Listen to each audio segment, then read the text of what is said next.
அனைவருக்கும் வணக்கம்.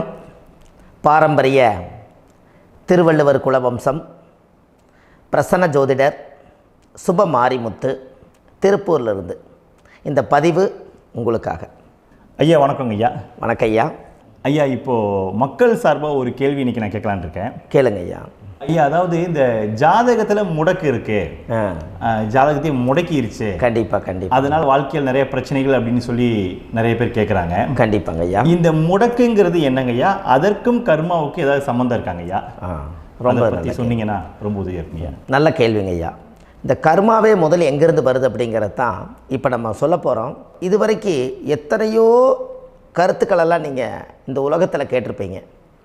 ஆனால் இந்த பதிவில் நீங்கள் பொறுமையோடு இந்த கருத்தை ஒரு இனிமையோடு நிதானமாக கேட்டிங்கன்னா உங்களுடைய ஊழ்வினை கர்மா எங்கிருந்து உருவாச்சு, இதனுடைய இந்த கர்மானால் நாம் என்ன கஷ்டப்படுறோம், நாம் இந்த பூமியில் பிறக்கிறதுக்கு என்ன வரம் வாங்கி வந்தோம், நம்ம பாவ புண்ணியமெல்லாம் ஜாதக கட்டத்தில் போய் எப்படி எடுக்கிறது, நம்மளுடைய தோஷம்னு சொல்கிறோமே அந்த தோஷம் எப்படி கிரியேட் ஆகுது, நம்ம இந்த பூமியில் பிறக்கும்போது கொண்டு வந்த கர்மாவா, இல்லை கடவுளே நம்மளுக்கு ஒரு தண்டனையாக கொடுத்த கர்மாவா, இல்லை நம்ம இந்த பூமிக்கு வந்ததுக்கு அப்புறம் செய்த கர்மாவா, இது எல்லாத்தையுமே நம்ம பொறுமையாக கேட்கணும்னா கண்டிப்பாக இந்த பதிவை நீங்கள் பொறுமையோடு கேளுங்க. உங்களுக்கு இதில் ஒரு பெரிய ஒரு ரகசியம் ஒன்று அடங்கியிருக்குது. அந்த ரகசியத்தை தான் இன்றைக்கி இந்த உலகத்துக்கு அரங்கேற்றம் பண்ணுறேன். இந்த முடக்கு நம்ம ஐயா கேட்டதில் ஒரு அற்புதமான ஒரு விஷயம் என்ன அப்படின்னு கேட்டிங்கன்னா, முடக்குங்கிறது அந்த காலத்தில் பெரிய திறமையை கட்டி போட்டு வச்சுட்டா நம்மனால் அது இயங்க முடியுமா? முடியாது இல்லைங்களா ஐயா? முடியாது. அப்போது அதே மாதிரி ஜாதக கட்டத்தில் நமக்கு வேண்டிய யோகத்தை கடவுளே நம்மளுக்கு வந்து நாம் செய்த பாவத்தினால அது முடக்கி வச்சிருச்சுன்னா அந்த பாவகத்தை அந்த ஜாதகர் அனுபவிக்க முடியுமா?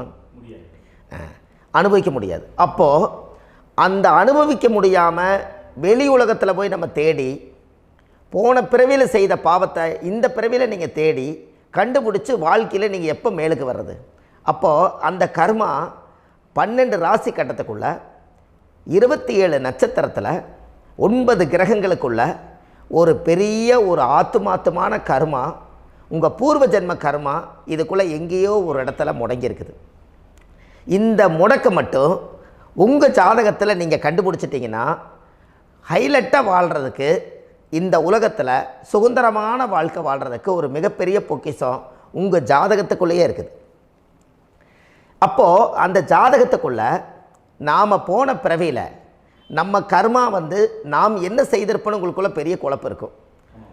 என்னங்க ஐயா, நீங்கள் என்ன கர்மா பண்ணிட்டு வந்தீங்க, நாம் போன பிறவியில் நம்ம யாரை வந்து ஒரு வதச்சோம், யாரை வந்து நம்ம மனசை புண்படுத்தினோம், நம்ம தாத்தாவுக்கு சோறு போட்டோமா, நம்ம பாட்டனுக்கு சோறு போட்டோமா, நம்ம முப்பாட்டனுக்கு சோறு போட்டோமா, நம்ம கொள்ளுப்பாட்டனுக்கு சோறு போட்டோமா, அப்போ நம்ம அப்பாவுக்கு நம்மளை பெற்றவருக்கு நம்ம சாப்பாடு கொடுத்தோமா, இவங்களுக்கெல்லாம் நம்ம சேவை பணிவடைகள் செஞ்சோமா, நம்மளுடைய உறவுகளுக்கெல்லாம் அரவணைச்சு போனோமா, நம்மளுடைய இந்த மாதிரி நாம் இரத்த சம்பந்த உறவுகளை இருந்து தான் இந்த உலகத்துக்கு நம்ம வெளியில் வந்திருப்போம்.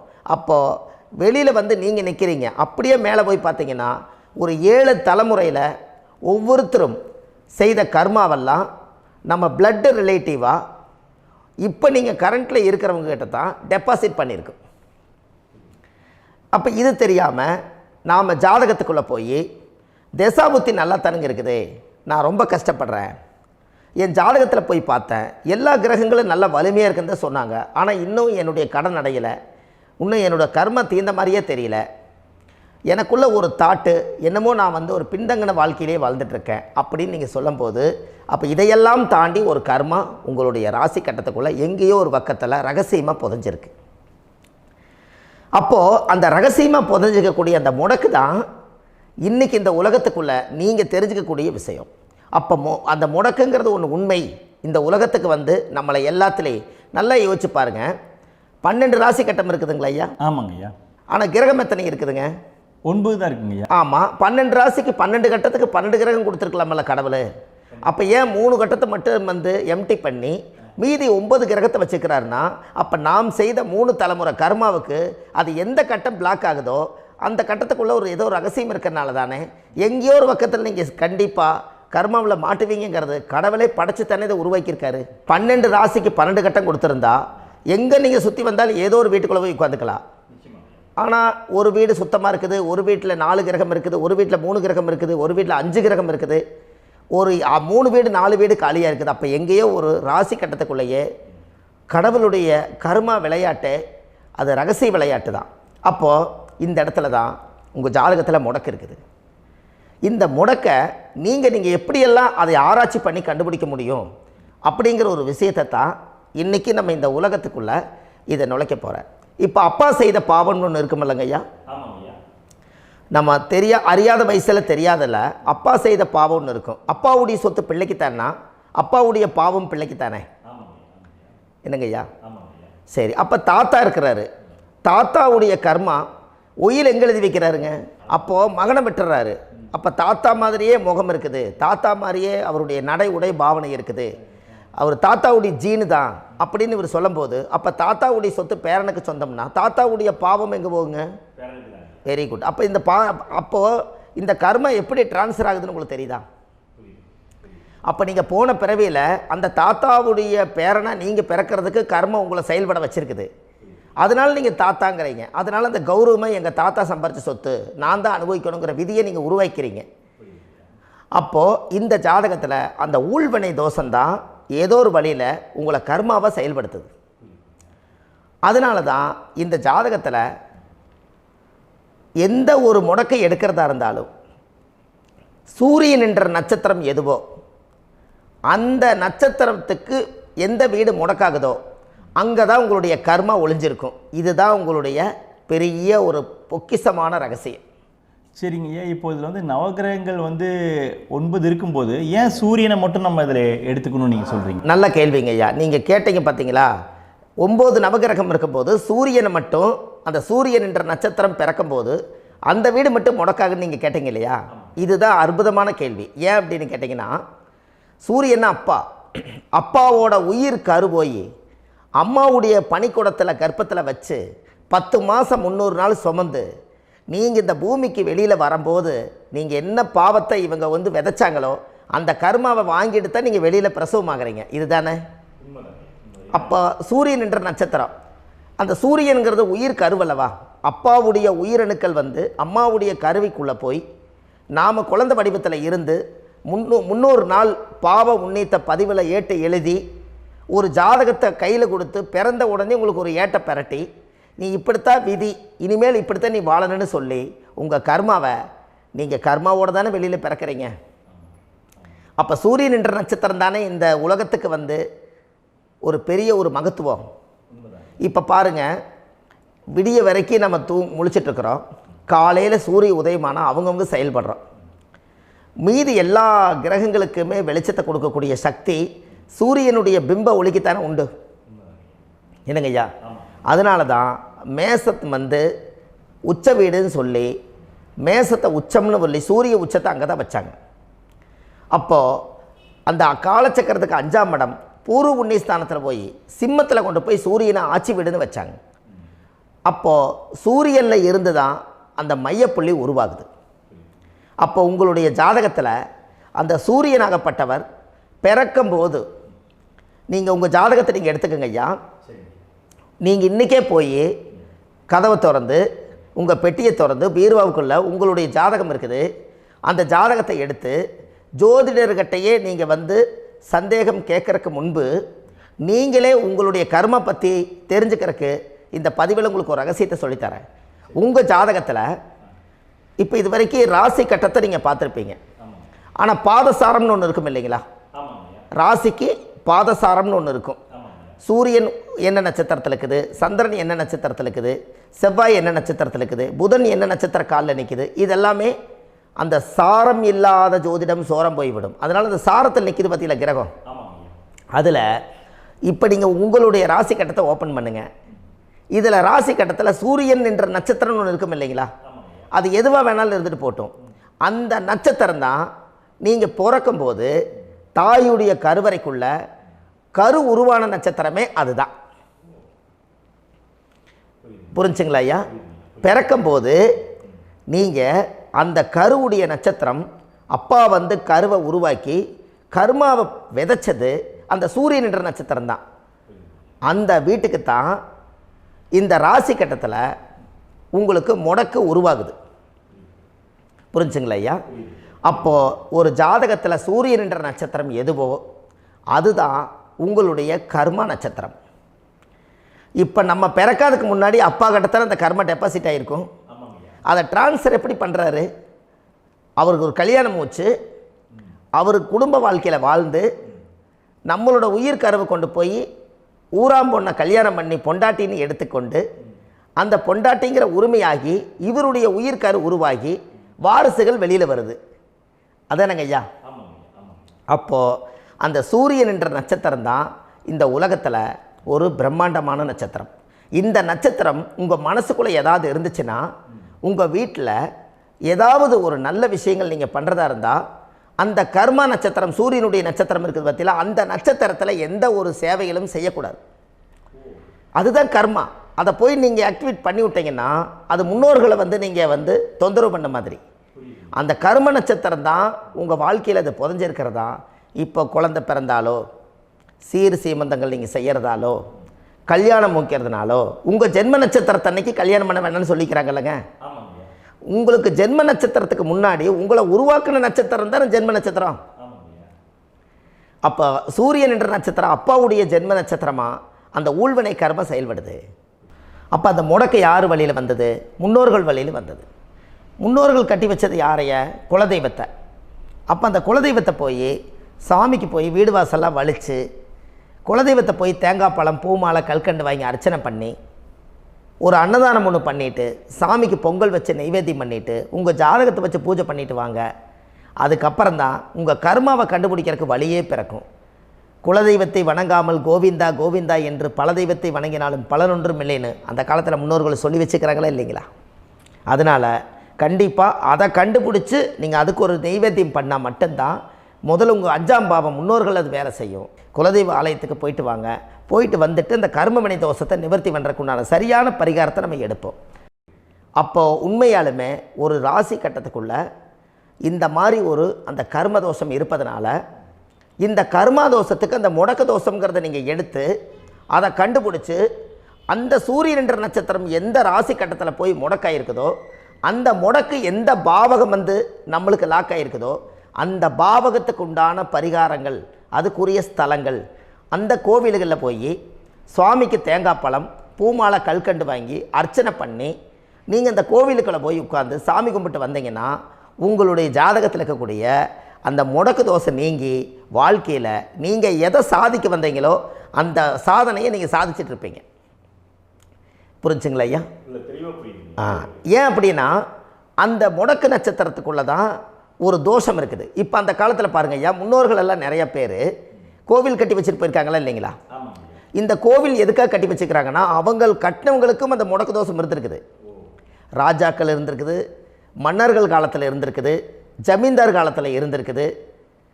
இப்போ அவங்களுடைய அமைப்புகள் எல்லாமே முன்னோர்கள் என்னமோ அறியாமல் தெரியாத தன்னடக்கம் இல்லாத ஒரு கர்மாவை இவங்க செஞ்சிட்டாலும் அதுக்குரிய பரிகார ஸ்தலங்களை கொண்டு போய் அந்த காலத்திலே ஜாதகம் பார்த்து நம்ம வந்து முன்னோர்களுடைய பாவத்தை, நாம் செய்த பாவத்தையும் தீர்த்துட்டு நமக்கு கீழே அடுத்த சந்ததிகள் அடுத்த தலைமுறைகள் வந்தாலும் இந்த கோவில்களுக்கு வந்து விளக்கு போட்டு சாமி கும்பிட்டு இந்த மண்ணை மிதிச்சிட்டு போனால் அன்னையோடு அந்த கர்மா தீருங்கிறது அந்த காலத்திலேயே முடக்கு தோஷ பரிகாரத்தை கோவில் வழியில் அந்த காலத்தை திசை திருப்பி வச்சுருக்காங்க.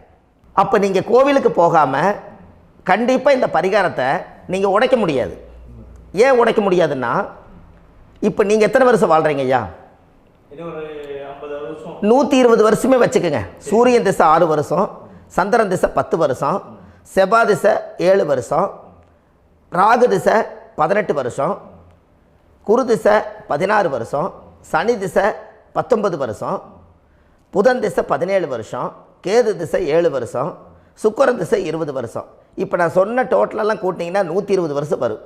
இது ஒரு மனிதர் பிறந்து பூரண ஆயுளோடு வாழ்ந்தால் இந்த 120 வருஷம் வாழ்ந்தால் அவர் இந்த பூலோக பதவி விட்டு சிவலோக பதவி போயிடுவார். அதுக்கு பேர் தான் பூரண ஆயுள் என்று பொருள். அப்போ இந்த பூரண ஆயுளை வாழ்ந்தவருக்கு 120 வருஷம். கோயில் எத்தனை வருஷம் வாழுதுங்க ஐயா?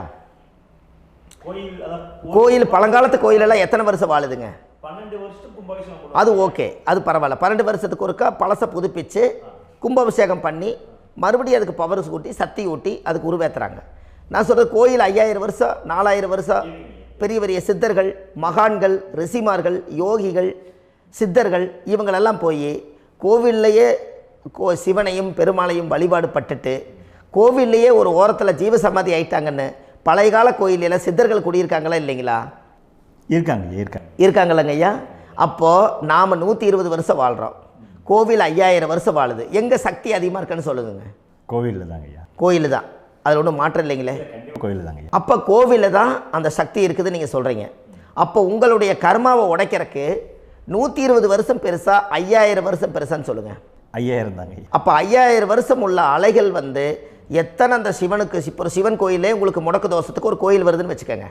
அந்த கோவிலில் எத்தனை முடக்குகளுக்கு உண்டான கோவில்கள், எத்தனை பழங்களை ஊற்றி சாமிக்கு அபிஷேகம் பண்ணியிருப்பாங்க, எத்தனை பால் கூட ஊற்றிருப்பாங்க, பன்னீர், தேன், இளநீ, மஞ்சள் நீர், திருமஞ்சனம், அபிஷேகம், பொங்கல், நைவேத்தியம் இத்தனையும் செஞ்சு அந்த சிவனை வந்து சிவனாக பார்த்து அந்த கருவறைக்குள்ளே ஒரு கிராணங்கள் வரும்போதும் கூட பாதுகாப்பு பண்ணி வச்சு நல்ல சக்தியோடு அந்த கருவறையை புத்தியோடு அவங்க வேலை செஞ்சு அந்த காலத்தில் வச்சுருக்காங்களா இல்லைங்களா? அப்போது நம்ம வீட்டை அவ்வளோ சுத்தமாக வச்சுருக்க முடியுமா? என்னதான் வாஸ்து இருந்தாலும் முடியாது இல்லைங்களா? அப்போது அவ்வளவு ஒரு பவர்ஃபுல்லான கோவில் அந்த முடக்கு தோஷத்துக்குள்ளே ரகசியமாக அந்த கோயில் அடங்கியிருக்குது. உங்கள் ஜாதகத்துக்குள்ளே உண்மையாலுமே ஊழ்வினை கோயில், கர்மவினை கோயில் அதுக்குள்ளே இருக்குது. அந்த ஜாதகத்தை கணிச்சு பார்த்தா கரெக்டாக உங்களுடைய ஜாதகத்தில் அப்பாவுடைய கருவறையிலேருந்து உயிர் உருவாகிற நேரத்தில் இருந்து இப்போ வரைக்கும் நீங்கள் கரண்ட்டில் வாழ வரைக்கும் அந்த கர்ம கூட வர்றதை ஒரே ஒரு இடத்துல போனால் மட்டும்தான் விட்டுட்டு வர முடியும். அது எந்த வீடு அப்படின்னு கேட்டால் உங்களுக்கு வந்து அப்பாவுடைய கர்மா வழியில் போய் அந்த கோவில் பழையகால கோயில், பழையகால தெய்வங்கள், அந்த கோவில் தான் உங்கள் ஜாதகத்துக்குள்ள ரகசியமாக இருக்கும். அது ஏன் இந்த பதிவில் உங்களால் சொல்ல முடியாது அப்படின்னா, இந்த பதிவில் ஏன் உங்க சொல்ல முடியாதுன்னா உங்கள் ஜாதகம் தெரியாமல் என்ன கோயிலை நீங்கள் சொல்லுவீங்க? இப்போ பொதுவாக ஒரு நட்சத்திரத்துக்கு ஏதோ ஒரு கோவிலை அவங்க சொல்லி நீங்கள் போயிட்டு வரீங்கன்னு வச்சுக்கோங்க. ஆனால் அது வேலை செய்யலைன்னா நம்மளுக்கு என்னங்க இவ்வளோ கஷ்டப்பட்டு போய் அதை பலனடையிலேன்னு கேள்வி கேட்டக்கூடாது. உங்கள் ஜாதகத்தை நீங்கள் கொண்டாங்க, உங்கள் டேட் ஆஃப் பர்த் டயத்தை போட்டு ஜாதகத்தை கணிச்சு நீங்கள் சூரியன் என்ற நட்சத்திரத்துக்கு உங்களுடைய கர்மவினை கோவில் யார், உங்களுடைய முடக்கு யார், ஊழ்வினை தோஷத்துக்கு உண்டானவர் யார், தாய் வழி கர்மா யார், தந்தை வழி கர்மா எது, நீங்கள் பிறக்கும்போது வந்த கர்மா என்ன, இது எல்லாம் கணிக்காமல் பொதுவாக ஒரு கோயிலில் போய் நீங்கள் பாட்டுக்கு சாமி கும்பிட்டு வந்தால் பலன் எப்படி கிடைக்கும்? கண்டிப்பாக கிடைக்காதுங்க ஐயா. என்னங்க ஐயா? அது தெரிஞ்சு பண்ணாதான் சரியா? ஒரு டாக்டர்கிட்ட போகிறீங்க, என்னை அப்படியே ஸ்கேன் பண்ணி ஒரே ஒரு மாத்திரை கொடுங்கன்னு கேட்டால் டாக்டர் கொடுப்பாருங்களா? அவர் என்ன பிரச்சனை இருக்குதோ அதை முதல்ல கண்டுபிடிச்சி ஸ்கேன் பண்ணி பார்த்து ரிப்போர்ட் எடுத்து அது மூலியமாக தான் கொஞ்சம் எடுத்து ஐயா உங்களுக்கு இந்த பிரச்சனை, இதுக்கு தீர்வுக்கு இதுக்கு உண்டான மெடிசன், இது இப்படித்தான் சாப்பிடணும்னு அது முறையாக சொல்லி அந்த உயிர் வாழ வைக்கிறாரு டாக்டர். அவர் ஒரு தெய்வ வடிவத்தில். கரெக்டுங்களா ஐயா? அப்போ உங்களோட கர்மா எங்கே செயல்படுது அப்படின்னா, இந்த முடக்க நீங்கள் இந்த பதிவில் தெரிஞ்சுக்கங்க. அதுக்குரிய நட்சத்திரம் என்னன்னு தெரிஞ்சு வச்சுங்க. உங்கள் ஜாதகத்தில் சூரியன் என்ற நட்சத்திரத்தை எடுத்துக்கங்க. அந்த வீட்டுக்கு முடக்க இந்த பதிவில் எந்த வீடு லாக் ஆகிருக்குதுங்கிறத நான் உங்களுக்கு இந்த வீட்டில் சொல்கிறேன். அந்த வீட்டு நீங்கள் பாருங்கள், உங்களுடைய லக்கணத்துக்கு அது எந்த வீடு. இப்போ லக்கணத்துக்கு ஒரு 7வது வீடுன்னே வச்சுக்கோங்க. அப்போ லக்கணத்துக்கு 7வது வீடே முடக்கு. அப்படி ஒரு முடக்கு ஆகிப்போச்சுன்னா ஒரு ஜாதகத்தில் லக்கணம் தான் 1, 7ஆம் இடம்ங்கிறது மனைவி ஸ்தானம். ஒரு ஆணுடைய ஜாதகத்துக்கு 7ஆம் இடம் தான் மனைவி. அவருக்கு நல்ல மனைவி அமையாமல் ஆடம்பரம் இருந்தும் வீடு அரண்மனை மாதிரி இருந்தும் அந்த மனைவியை ஒரு சந்தோஷமாக அவர் அனுபவிக்க முடியாது. புரிஞ்சுங்களா ஐயா? சந்தோஷமாக அனுபவிக்க முடியாது. ஏன் அப்படி? 7ஆம் இடத்துல தான் அவரோட கர்மா உட்கார்ந்துருக்குது. கரெக்டாக சொன்னீங்க. 7ஆம் இடத்துல தான் அந்த கர்மா உட்கார்ந்துருக்குது. அப்போ அந்த 7ஆம் இடத்துல இருக்கக்கூடிய அந்த கர்மா போன பிறவியில் நீ மனைவிக்கு சோறு போடாமல் மனைவியை கட்டி வச்சு அடிக்கிறதும், மனைவியை துன்புறுத்துறதும், அந்த மனைவி இருக்கவே இன்னொரு வாழ்க்கைக்குள்ளே போகிறதும், இங்கே வாழ வேண்டிய தாம்பத்திய சந்தோஷத்தை கொண்டு போய் இன்னொரு இடத்துல கொடுக்கறதும், தெரிஞ்சிருந்தே நம்மளுடைய மனசுக்குள்ளே திருடுத்தனமாக வாழ்கிறதும், இது எல்லா கர்மாவும் போன பிறவியில் நாம் செய்த ஊழ்வினை கர்மா தான் உங்கள் ஜாதகத்தில் 7ஆம் இடம் முடக்கு. அப்போ அந்த 7ஆம் இடம் முடக்கா இருந்துச்சுன்னா கண்டிப்பாக உங்கள் ஜாதகத்தில் நீங்கள் என்ன அனுபவிச்சிட முடியும்? நல்ல நண்பர்கள் கிடைக்க மாட்டாங்க, நல்ல ஒரு பார்ட்னர்ஷிப் அமையாது, நல்ல ஒரு நட்பு வட்டங்களில் எதையும் அனுபவிக்க விடாது, ஒரு அங்கீகாரமான உறவுகளில் போய் நம்ம ஸ்ட்ராங்காக நிற்க முடியாது. 7ஆம் இடம் என்பது தாம்பத்திய வாழ்க்கை, பூர்த்தி இல்லாத வாழ்க்கையாக இருக்கும். இப்படியெல்லாம் அந்த ஜாதகத்தில் ஒரு பொதுவாக ஒரு ஜாதகத்தில் 7ஆம் பாவம் முடக்காயிட்டால் இந்த கர்மாவை அவர் அனுபவிச்சுக்கிட்டே இருப்பார். இது எப்போத்தான் அதுக்கு ஒரு தீர்வு வேணுங்கய்யா? அந்த கோயில் எதுன்னு நீங்கள் கரெக்டாக சொன்னீங்க. இப்போ இது மனிதனால் செயல்படுது. மனிதர்கள் தான் கோயிலை கட்டி வச்சாங்க. தெய்வத்தை விட ஒரு காலத்தில் மனிதர்களுக்கு மகிமை ஜாஸ்தி. ஏன்னா சாதாரண ஒரு மண் பூமியாக இருந்த இடத்த மனிதர்கள் தான் கோயில் கட்டி ஒரு மகிமைப்படுத்தி புண்ணியம் பண்ணி வச்சாங்க. மனிதர்களுக்கு சக்தி அதிகம்தான், ஆனால் பிரபஞ்சத்துக்கு அதை விட சக்தி அதிகமல்லவா? ஐயா, நீங்கள் கோவிலுக்கு போய் அந்த கர்மா உடைக்கிறதுக்கு கோவிலில் சக்தி இருக்குது, ரைட்டு. ஆனால் நம்ம வீட்டுக்கும் கோயிலுக்கும் ஒரு மிகப்பெரிய தொடர்பு என்னென்னா, அந்த கோயில் கட்டுறவங்க எல்லாமே பழைய காலத்து கோயிலெல்லாம் பாருங்கள், பஞ்சபூதத்தை வச்சு கட்டியிருப்பாங்க. பஞ்சபூதத்தை வச்சு தான் கட்டுவாங்க கோயில். அது உங்களுக்கு தெரியணும் இல்லைங்களா? பஞ்சபூதம்னா நீர், நெருப்பு, காற்று, பூமி, ஆகாயம். இந்த பஞ்சபூதத்தினுடைய சக்திகள் எல்லாம் ஒரே நேர்கோட்டுக்கு என்னைக்கு வருதோ அன்னைக்கு தான் அந்த கோவிலுடைய பாலக்கால் போட்டு 1000-2000 வருஷம் நிலச்சி நிற்கிறது. காரணம், இந்த பிரபஞ்சத்தில் பஞ்சபூதம் எப்படி நிலச்சி நிற்குதோ அதுபோல் 5000 வருஷம் நிற்கிறதுக்கு அந்த பஞ்சபூத சக்தி வச்சு தான் சாமி சிலையை பிரதிஷ்டை பண்ணி வச்சுருப்பாங்க. அதனால தான் இந்த கோயில்கள் எல்லாம் 5000 வருஷமாயும் எத்தனையோ கிராணங்களை எல்லாம் தப்பிச்சிருக்கிறதுக்கு காரணம். அப்பேற்பட்ட புண்ணிய ஸ்தலம் உங்களுக்கு எதுன்னு தெரியணும் அல்லவா?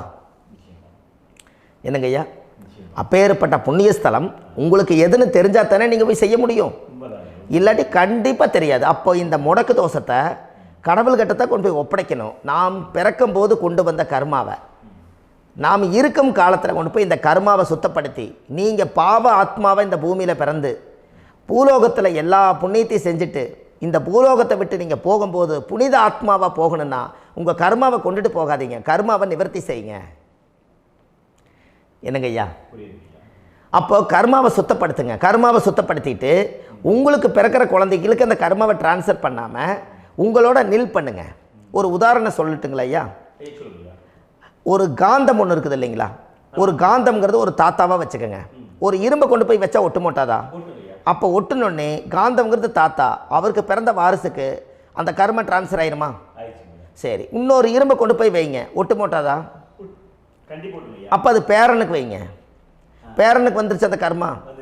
இன்னொரு இரும்பு கொண்டு போய் வைங்க, அந்த காந்தத்துக்கு நேர் இன்னொன்று வைங்க, ஒட்டு மோட்டாதா? அப்போ அதை கொண்டு போய் நம்ம கொள்ளு பேரனுக்கு வைங்க. இப்படியே டிரான்ஸ்ஃபர் ஆகி தலைமுறையாக இந்த கர்மா தொடர்ந்துக்கிட்டே இருக்குது. இந்த இடத்துல கொண்டு போய் காந்தத்துக்கு இரும்பு ஒட்டிகிட்டே இருக்குதுல்ல, இந்த இடத்துல ஒரு மரக்கட்டை செஞ்சு கொண்டு போய் கரெக்டாக வச்சுக்கினே போட்டுமா? அந்த மரக்கட்டையை கொண்டு போய் வைக்கிறவர் யார்?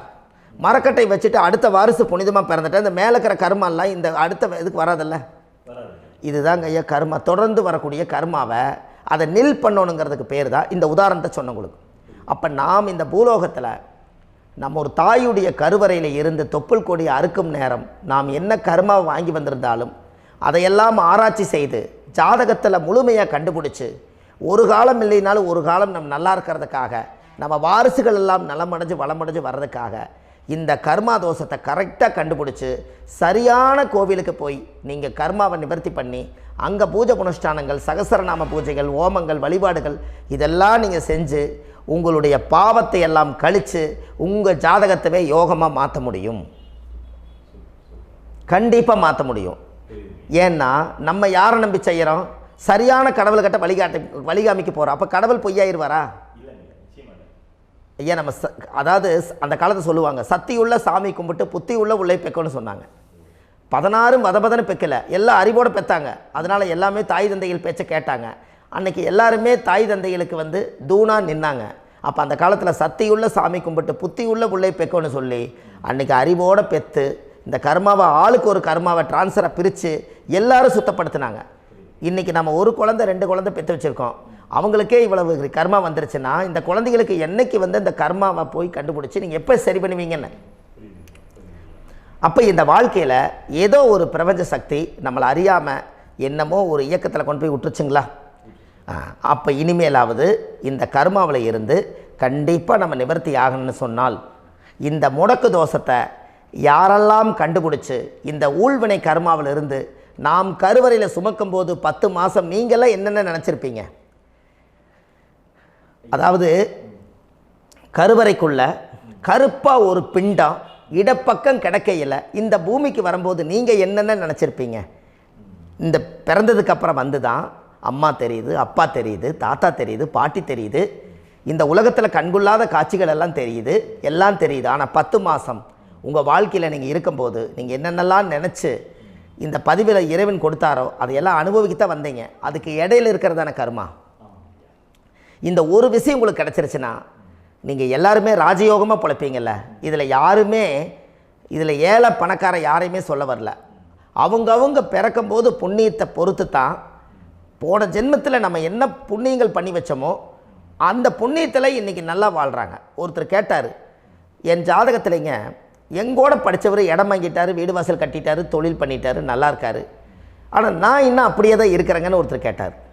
அதுக்கு ஒரு கருத்து என்னென்னா, டேட் ஆஃப் பர்த் ஒன்று தான், டைம் ஒன்று தானே வச்சுக்கோங்க. அவங்க அப்பா செஞ்ச புண்ணியம் வேறு, நீங்கள் செஞ்ச பாவங்கள் வேறு. அவர் செஞ்ச புண்ணியத்தினால அவருக்கு எல்லாமே முன்னாடி கிடைக்குது. நீ கர்மாவெல்லாம் கழிச்சிட்டீங்கன்னா பின்னாடி கிடைக்க போகுது. இதில் மற்றவங்களை பற்றி வேற்றுமையாக நினைக்கிறதுல எந்த ஒரு இதுவுமே இல்லை. அப்போ ஒருத்தர் பார்த்து ஒருத்தர் வாழ வேண்டாம். உங்களுடைய சுய அறிவை வச்சு இந்த பூலோகத்தில் இந்த பூமியில் நீங்கள் 4 தெரிஞ்சு நல்ல விதமாக கற்றுக்கிட்டு இந்த உலகத்தில் சிறப்பாக வாழ கற்றுக்குங்க. அதுக்கு அந்த ஊழ்வினை தோஷத்தை கண்டுபிடிங்க. உங்களுக்குன்னு ஒரு முடக்கு இருக்குதுங்கிறத இன்றைக்கி நீங்கள் எழுதி வைங்க. அதை எப்படியாவது கண்டுபிடிங்க, அதை தேடுங்க. ஒரு முறை நீங்கள் ஜாதகத்தை கொண்டு வாங்க. அந்த ஜாதகத்தை கொண்டு வந்து உங்கள் பாவகத்தில் எத்தனாம் பாவம் முடக்காயிருக்குதுன்னு பாருங்கள். அந்த பாவகம் முடக்காயிருச்சுன்னா உங்கள் வாழ்க்கையில் அதிலிருந்து உங்களால் வெளியில் வரவே முடியாது, கண்டிப்பாக வர முடியாது. அதை நீங்கள் கண்டுபிடிச்சா மட்டும்தான் நீங்கள் மேலே வர முடியும். ஏன்னா நிறைய பரிகாரங்கள், பூஜைகள், யாகங்கள், ஓமங்கள் எல்லாம் செய்து வச்சும் கூட அந்த கர்மவினைக்கு உண்டான கோவிலுக்கு போய் அந்த 5000 வருஷ பழமை வாய்ந்த தெய்வத்துக்கிட்ட போய் நீங்கள் முறையிட்டு விளக்கு போட்டு உங்கள் கர்மத்தை எல்லாம் நான் நீ தான் தீர்த்து கொடுக்கணும்னு சொல்லி நம்பிக்கையோடு நீங்கள் போய் அந்த சரணாகதி அடையிறீங்க பாருங்கள், அங்கே தான் உங்கள் கர்மாவை எடுத்து விடுறாரு. அப்போ இந்த ரகசியம் உங்களுக்கு வேணுமல்லவா? அப்போ உங்கள் ஜாதகத்தில் எங்கே முடங்கி இருக்குது, அதுக்குரிய கோவில்கள் எல்லாம் என்ன, அதுக்கு தான பரிகாரம் என்ன, அதுக்கு நீர் பரிகாரம் என்ன, யாத்திரை பரிகாரங்கள் என்ன, நீங்கள் வீட்டில் இருந்தே செயல்படுத்தக்கூடிய பரிகாரங்கள் என்ன, பரிகாரம் கோவிலுக்கு போய்த்தான் நடக்குமா, இல்லை நாம் வீட்டில் வச்சு வணங்குறதுனால நடக்குமா, நாம் செய்யக்கூடிய தர்ம பரிகாரங்கள் என்ன, தான பரிகாரங்கள் என்ன, இப்படி பல விதமாக இருக்கிறனால உங்கள் ஜாதகத்துக்கு எந்த மாதிரி பரிகாரம் கனெக்ட் ஆகுதுங்கிறது தெரியணும். இது தெரியாமல் கண்டிப்பாக உங்களால் செயல்படுத்துறது ரொம்ப கஷ்டம். இதனால் இதை நீங்கள் தெரிஞ்சுக்கணும்னா இப்போ நம்ம பாருங்கள், நீங்கள் அந்த தெரிஞ்சுக்கிட்டாலே உங்கள் வாழ்க்கையில் ஒரு டைம் தான் நீங்கள் தெரிஞ்சுக்க போகிறீங்க. உங்களுடைய கர்மா என்ன, நீங்கள் எங்கே செயல்பட்டு போயிட்டுருக்கிறீங்க, உங்கள் போகிற பாதை சரியா இல்லை அந்த பாதையில் முள்ளு கல் இருக்குதா, இது எல்லாம் உங்களுக்கு தெரியலனா இந்த முடக்கை கண்டுபிடிக்கக்கூடிய சக்தி வாய்ந்த இந்த கர்மாவை நிவர்த்தி பண்ணுறதுக்கு வழிகள் இருக்குது. அதனால் நீங்கள் கண்டிப்பாக இந்த முடக்கை தெரிஞ்சுக்கணும். இந்த முடக்கு ராசினா என்ன, உண்மையாலுமே உங்கள் வாழ்க்கையில் நீங்கள் தெரிஞ்சு இனிமேல் உங்கள் வாழ்க்கையில் இதுவரையிலும் கர்மாவுக்குள்ளேயே கஷ்டப்பட்டீங்க, வழி தெரியாமல் கண்ணை கட்டி காட்டில் விட்ட மாதிரி இருந்தீங்க, இனி அப்படி இருக்க வேண்டாம். உங்கள் ஜாதகத்தில் 12 ராசி கட்டத்தில் 9 கிரகம் போகும், மீனி 3 கிரகம், 3 கட்டம் வந்து உங்களுக்கு எங்கேயோ ஒரு பக்கத்தில் 3 கட்டம் எம்டிஎத்தான் இருக்கும். கரெக்டுங்களா? அது இல்லாமல் ஒரு ஜாதகம் பிறக்காது. ஏன்னா 9 கிரகத்துக்கு 9 கணக்கு போட்டால் 3 கட்டம் எம்டிஎத்தான் நிற்குது. அந்த கட்டத்துக்குள்ளே எந்த நட்சத்திரத்தில், எந்த சாரத்தில், எத்தனாவது டிகிரியில், எத்தனாவது பாதசாரத்தில், எத்தனை வெகுளையில், எத்தனை செகண்டுக்குள்ளே இந்த கர்மா உள்ளே புகுந்து உங்களை செயல்படுத்துதுங்கிறத கண்டிப்பாக உங்கள் ஜாதகத்தை கொடுங்க, பார்த்து இந்த விஷயத்தை சொல்கிறேன். நீங்கள் அந்த இடத்துக்கு போய் நிவர்த்தி பண்ணிவிட்டு உங்கள் வாழ்க்கையில் கொஞ்சம் காலம் வாழ போகிறீங்க. பாருங்கள், பிறந்ததுலேருந்து 20 வருஷத்துக்குள்ளே இளமையாக வாழ்கிறீங்க, குழந்தையாக வாழ்கிறீங்க.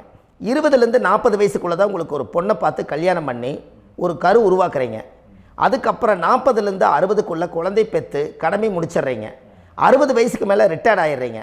இந்த 20க்கும் 60க்கும் இல்லாத 20லேருந்து இந்த 40 வயசுக்குள்ளே உங்களோட தேடல் என்னவோ அது வாழ வேண்டிய சுகபோகமான வாழ்க்கை எல்லாமே அந்த 40க்குள்ளே தான் இருக்குது. இந்த 40க்குள்ளே இருக்கக்கூடிய வாழ்க்கையை இந்த கர்மா தெரியாமல் காலத்தை வீணாக்க வேண்டாம். வாழ வேண்டிய வயசில் நீங்கள் வாழணும். அதுக்குரிய கர்மாவை நீங்கள் சுத்தப்படுத்துங்க. எப்படியெல்லாம் நீங்கள் சந்தோஷமாக வாழ்கிறீங்கன்னு எனக்கு ஒரு தகவல் கொடுங்க. வேறு லெவலில் நீங்கள் இருப்பீங்க. கண்டிப்பாக இந்த பதிவில் உங்களுக்கு நான் இந்த விஷயத்தை கொடுக்க போகிறேன். இந்த முடக்கு நட்சத்திரங்கள் என்ன அப்படிங்கிறத இந்த பதிவில் நீங்கள் ஒரு நோட் ஒன்று எடுத்துக்கோங்க, குறித்து வச்சுக்கோங்க. இதில் இருந்து அவங்கவுங்களுக்கு முடக்கு நட்சத்திரம் என்னங்கிறத இந்த பதிவில் நான் உங்களுக்கு கொடுக்குறேன். இந்த வீடு தான் அது முடக்குங்கிறத சொல்கிறேன். இதையெல்லாம் நீங்கள் தெரிஞ்சு உங்கள் ஜாதகத்தவே நீங்கள் முடக்கு எடுத்து கண்டிப்பாக உங்கள் வாழ்க்கையில் நீங்கள் நல்லா இருப்பீங்க. அதுக்கு ஒரு நோட் எடுத்து வச்சுக்கோங்க. இது வரைக்கும் கர்மாவை பற்றி நம்ம பேசினோம். உங்கள் ஜாதகத்தில் சூரியன் என்ற நட்சத்திரத்துக்கு தான் முடக்குன்னு சொன்னீங்களே, எந்த வீடுங்கிற ரகசியத்தை இன்றைக்கி நம்ம எல்லோரும் தெரிஞ்சுக்கலாமா? இத்தனை காலமாக நீங்கள் தெரிஞ்சுக்காத ஒரு ரகசியத்தை இன்றைக்கி உங்கள் ஜாதக கட்டத்தில் நீங்களே முடக்க கண்டுபிடிச்சி அதுக்குண்டான பலனை தேட போகிறீங்க. அந்த தேடல் தான் உங்களை கொண்டு போய் உட்கார வைக்க போகுது. ஒரு உதாரணம், உங்கள் ஜாதகத்தில் பாதசாரம் இருக்குது அல்லவா? அந்த பாதசாரத்தில் சூரியன் என்ற நட்சத்திரம், சூரியன் நின்ற நட்சத்திரம் பாதசாரத்தில் கரெக்டாக எடுங்க. சூரியன் என்ற நட்சத்திரம் விசாக நட்சத்திரமாக இருந்தால் மகர வீடு தான் முடக்கு ராசி வரும். அது மகரம் யாருடைய வீடு? அந்த மகரம் வந்து உங்களுடைய வீட்டில் காலச்சக்கரத்துக்கு அது 10வது வீடு. 10ஆம் இடம் உங்கள் ஜாதகத்தில் முடக்காயிட்டா அந்த தோஷத்தை உங்களால் அதிலேருந்து வெளியில் கொண்டு வர முடியாது. அதுதான் கர்மா. அந்த கர்மாவில் இருந்து நீங்கள் வெளியில் வர முடியாமல் தவிச்சுக்கிட்டு உட்காந்துருப்பீங்க. அந்த தொழிலுடைய அந்தஸ்து கௌரவம் நம்மளுக்கு இல்லாமல் போச்சுன்னா வாழ்க்கையில் நீங்கள் எதை பிடிச்சி வாழ்க்கையில் நீங்கள் மேலே வர முடியும்? கண்டிப்பாக வர முடியாது இல்லையா? அப்போது இதுக்குரிய வழிபாட்டு ஸ்தலங்களை நீங்கள் நிவர்த்தி பண்ணால் மட்டும்தானே உங்கள் வாழ்க்கை நல்லாயிருக்கும். கண்டிப்பாக உங்கள் ஜாதகத்தில் அந்த முடக்கு எங்கே இருக்குதுன்னு கண்டுபிடிச்சி அதுக்குரிய பரிகாரங்கள் என்ன, உங்கள் ஜாதகத்தில் மற்ற கிரகங்கள் எல்லாம் எப்படி இருக்குன்னு பார்த்து அதுக்குரிய பரிகாரத்தை எடுத்து செய்தால் உங்கள் வாழ்க்கை கண்டிப்பாக ஒரு மாற்றத்துக்கு வந்தே தீரும். அனுச நட்சத்திரத்தினுடைய பதிவை அடுத்த பதிவில் நம்ம பார்க்க போகிறோம். நம்ம ஆன்லைன்லேயே ஜாதகம் பார்க்குறோம். உங்கள் date of birth, time, place கொடுத்தீங்கன்னா போதும். உங்களுக்கு ஜாதகத்தை கணிச்சு ஃபோன்லேயே உங்களுக்கு கர்ம ராசி கண்டுபிடிச்சி உங்களுக்கு உண்டான கர்ம பரிகாரத்தை சொல்லி உங்கள் வாழ்க்கையில் ஒரு வெளிச்சத்துக்கு கொண்டு வர்றதுக்கு என்றைக்கும் உங்களுக்கு உறுதுணையாக இருப்பேன். நீங்கள் கண்டிப்பாக இந்த பதிவுகள் எல்லாம் இது உங்களுக்காகத்தான். இது அதிகாலை நேரத்தில் பிரம்ம முகூர்த்தத்தில் இந்த பதிவை உங்களுக்கு முழுமையாக சமர்ப்பணம் பண்ணுறேன். இதை இதை வழி நடத்தி இதைய எப்படியெல்லாம் இந்த முடக்கை கண்டுபிடிச்சி இப்படியெல்லாம் பேச வச்சு அழகு பார்க்க நம்ம முன்னோர்களுடைய ஆசீர்வாதமும் இந்த முடக்கை கண்டுபிடிச்ச குருமார்களும் அவங்களுடைய குடும்ப பாரம்பரிய வம்சாவளிகளும் எல்லாருமே நல்லா இருக்கணும். அதுக்காக இந்த நேரத்தில் நான் வந்து அடியேன் சுப மாரிமுத்தாக இருந்து திருப்பூர்லேருந்து இந்த பதிவை உங்களுக்கு நான் கொடுக்குறேன். கண்டிப்பாக இந்த முடக்கு கோயிலுக்கு, இந்த முடக்கு தோஷத்துக்கு உண்மையான பரிகாரங்கள், எளிமையான பரிகாரங்கள் நீங்களே வாழ்க்கையில் செஞ்சு ஆதிகால பரிகாரங்கள் உங்கள் மனசுக்குள்ளே இருக்குது. அதை செயல்படுத்தினா மட்டும் போதும், வாழ்க்கை எங்கேயோ போயிடும். கண்டிப்பாக ஒரு முறை உங்கள் ஜாதகத்தை அனுப்பி வைங்க, உங்களுக்கு நான் பார்த்து பலன் சொல்கிறேன். இன்றைக்கி நான் கொடுத்த பதிவுகள் எல்லாம் உங்களுக்கு ரொம்ப பயனுள்ளதாக இருந்திருக்கும். உங்களுக்கு இது வரைக்கும் எத்தனையோ கர்ம வினைகளை பற்றி தெரியாமல் இருந்திருப்பீங்க. இந்த பதிவில் நிறைய கேட்டு தெரிஞ்சுக்கிட்டீங்க. இதெல்லாம் வாழ்க்கையில் ரொம்ப முக்கியமான பரிகாரங்கள், எளிமையான பரிகாரங்கள். நேராக நீங்கள் கடவுளை தான் கெட்டியாக பிடிக்க போகிறீங்க. அந்த பரிகாரங்கள் எல்லாம் செஞ்சு அதிகாரமாக வாழ்ந்து இந்த பூலோகத்தில் நல்ல சிறப்பாக வாழ்கிறதுக்கு இந்த பரிகாரம் உங்களுக்கு ரொம்ப யூஸ்ஃபுல்லாக இருக்கும். கண்டிப்பாக இந்த பதிவை செய்யுங்க. நம்ம பாரம்பரிய திருவள்ளுவர் குல வம்சம் பிரசன்ன ஜோதிடர் சுப மாரிமுத்து, திருப்பூரில் இருக்கேன். 30 ஆண்டு காலமாக நம்ம ஜோதிடம் பார்த்து கொண்டு இருக்கிறோம். இவ்வளவு காலமாக எத்தனையோ ஆயிரக்கணக்கான மக்களுக்கு நம்ம ஜோதிடம் பார்த்து வழிகாட்டி நிறைய மக்களுக்கு நிறைய சேவைகள் செஞ்சுருக்கேன். நிறைய கோயில் கட்டி வச்சுருக்கேன், கும்பாபிஷேகங்கள் பண்ணி வச்சுருக்கேன், அன்னதானங்கள் நிறையா பண்ணி வச்சுருக்கேன், புண்ணிய யாத்திரைகள் நிறைய போய் வந்திருக்கேன். மக்களுக்காகவே நான் உங்களுக்கு உழைக்க தயாராக இருக்கேன். இந்த ஜோதிடம் வந்து என்னுடைய ஒரு பாரம்பரியமாக என்னுடைய அப்பா, தாத்தா, முன்னோர்கள் இதெல்லாம் எங்களுடைய குலத்தொழில் இது. அதனால் நாங்கள் பாரம்பரியமாக திருவள்ளுவர் குல வம்சம். வள்ளுவர் வாக்குன்னு யூடியூப் சேனலில் போனீங்கன்னா 1000 பரிகாரங்கள் கொடுத்துருக்கேன். அதுவும் உங்களுக்கு ரொம்ப யூஸ்ஃபுல்லாக இருக்கும். வள்ளுவர் வாக்கு அப்படின்னு போடுங்க, அப்படி இல்லைன்னா சுப மாரிமுத்துன்னு போடுங்க. இதில் பரிகாரங்கள் நிறையா கொடுத்துருப்பேன். கண்டிப்பாக இதெல்லாம் நீங்கள் சந்தித்து நீங்கள் ஒரு சப்ஸ்கிரைப் பண்ணி வச்சுக்கோங்க. நான் போடக்கூடிய பதிவுகள் எல்லாமே உங்களுக்கு நோட்டிஃபிகேஷனை வந்துடும். அதனால் நீங்கள் ஒரு சப்ஸ்கிரைப் பண்ணி வச்சுக்கோங்க. தினமும் ஒரு தகவல் உங்களுக்கு கொடுத்துக்கிட்டே இருக்கேன். இதெல்லாமே உங்களுக்கு ஒரு பெரிய சந்தோஷமான நிகழ்ச்சிகள். என்றைக்கும் உங்களோட நான் வாழ்கிறேன். உங்களுடைய குடும்பத்தில் நான் ஒருத்தராக இருந்து குடும்ப ஜோதிடராக நான் இருப்பேன். கண்டிப்பாக ஆயுளுள்ள வரைக்கும் உங்களுக்காக இந்த ஜோதிடத்துக்கு உழைச்சி உங்கள் குடும்பத்தில் ஒருத்தராக நான் வந்து ஒரு ரத்த உறவில் நான் வந்து இந்த பூர்வ ஜென்மத்தில் உங்களுக்கு நான் கடமைப்பட்டிருக்கேன். கண்டிப்பாக அடுத்த பதிவில் உங்களை நான் சந்திக்கிறேன். வாழ்வது ஒரு முறை, வாழ்த்தட்டும் தலைமுறை. நன்றி, வணக்கம்.